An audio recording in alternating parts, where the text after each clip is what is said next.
Namaste, hello and welcome back to another video on Hamsavahini, Vajraasthra. I'm Awhona and today's video is going to be about my TBR for Misery May 2025, which has been created and hosted by Gemma from Gemma Books and Scott from Gunpowderfictionplot. Now, I'll be leaving their announcement videos as well as all the recommendation videos in the description box below, as well as in the overhead cards above as we progress through the video. And this year, we are supposed to read a tragedy or a misery or a grief-themed book from every continent. So there are 7 continents and we are exempted from the continent of Antarctica because obviously there's nothing there as yet. So to know more, do please join me further in this video.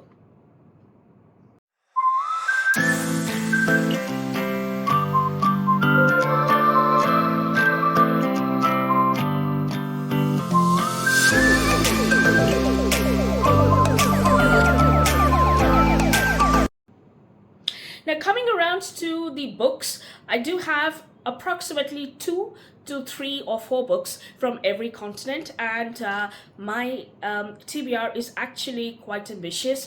And Scott did mention in his video somewhere that we are allowed to cheat. So my cheating would include my reading list to probably spill over to the month of June, but I hope that is allowed, so it won't be too much. But yes, I do have approximately 15 books which I would like to get through, and for the sake of convenience, I have listed the tragic themes of every book on this sheet, so I'll be reading it out from here to keep this video short. Now, we'll start off with something very close to home, so to my home, that is. So we're going to start off with the continent of Asia. So there are 4 books that I would like to read. So the first book would be White Chrysanthemum by Mary Lynn Bratch, and I'll be listening to this on audio. So this explores the tragic history of comfort women during the Korean-Japanese War. The next book I'd like to read is Legend of the White Snake by Shirley. Now, this is a retelling of the original Chinese folktale, which is very tragic. So it is a love affair between a otherworldly white serpent and a human male, and they fall in love, get married, and they are discovered by a monk. And then, because this is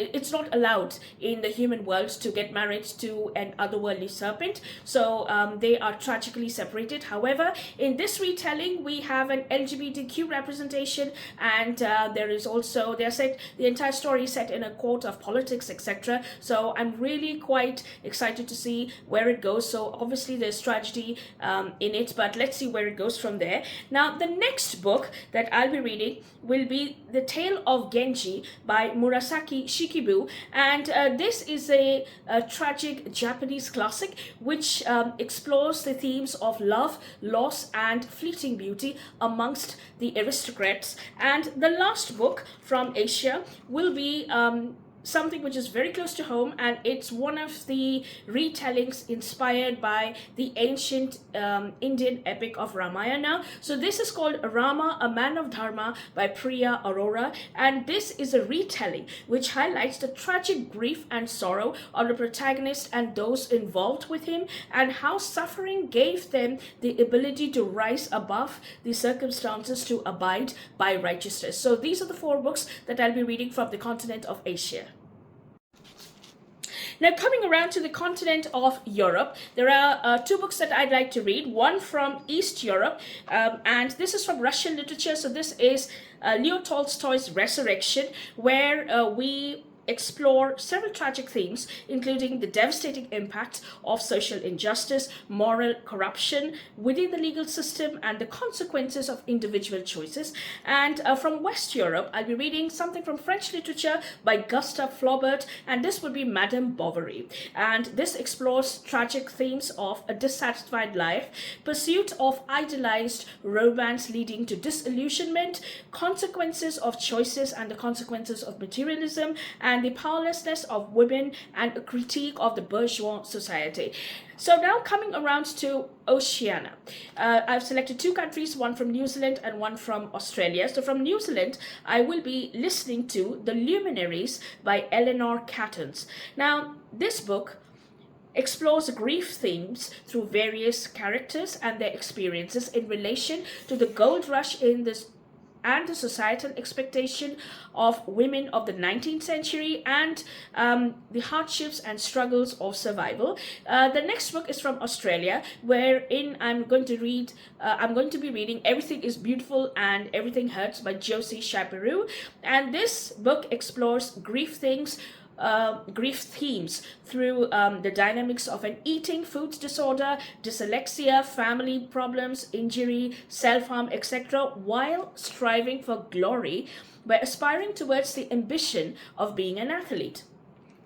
Now, coming around to the continent of Africa, there are 2 countries that I've selected my books from. So the first is Tanzania, and from here I'll be reading Afterlives by Abdul Razak Gurna.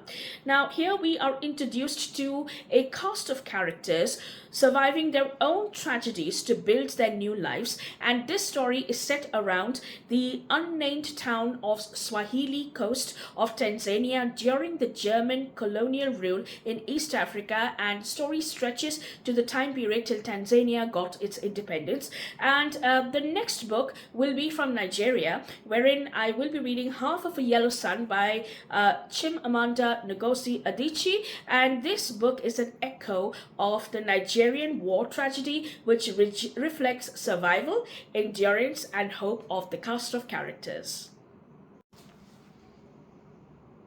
Now, coming to the continent of North America, so the first book that I'll be listening to is The Underwood Tapes by Amanda DeWitt. And this book is an exploration of grief and what happens when untreated wounds bleed into the future generation. The next book will be from Southern Literature of North America, and this book is called Their Eyes Were Watching God by Zora Neale Hurston, and tragedy and misery are explored through the protagonist's struggle with relationships, societal expectations, and consequences of her choice.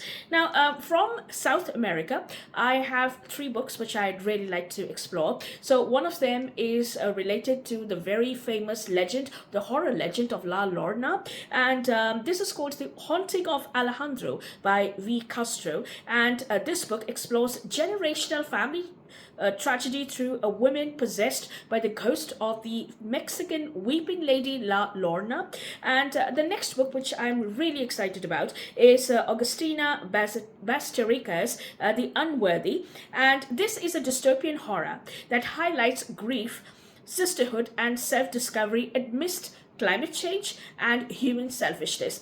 Now, the last book which is on my list is The Drunken Fruit by Ingrid Rojas-Calderas, and in this book the main theme is muteness as a response to trauma.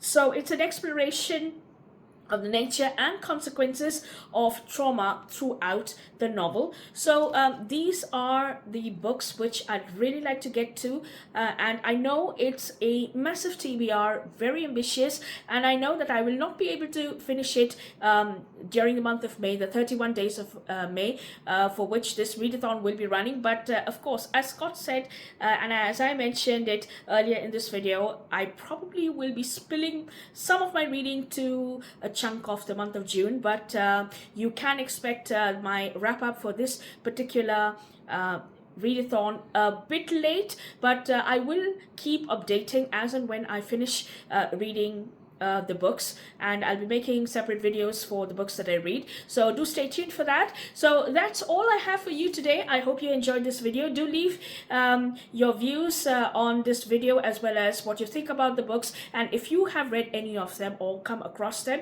in the comment section below. I would love to hear from you. And with that, I'll be wrapping up this video. I'll see you soon next week with another video. So till then, take care, have a good reading week ahead, and namaste.